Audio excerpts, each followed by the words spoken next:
কর, শো যা বালিশে গিয়ে শো। বালিশে শো।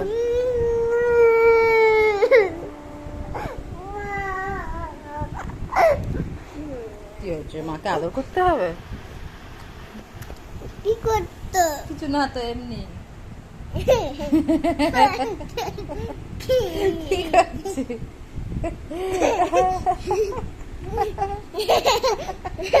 এতক্ষণ বিড়বিড় বিড়বিড় করে বলেই যাচ্ছে মা ভালোবাসে না, মাকে আদর মা আমাকে আদর করছে না, বাবাই নেই, বাবাই অফিস গেছে, আমাকে কে বাঁচাবে, মা বকেই যাচ্ছে, মা তুমি ভীষণ রেগে গেছো। আর যেই দেখেছে আমি ফোনটা হাতে নিয়েছি বুঝে গেছে যে আমি ভিডিও ক্যামেরা করছি, ব্যাস সঙ্গে সঙ্গে চুপ করে গেল।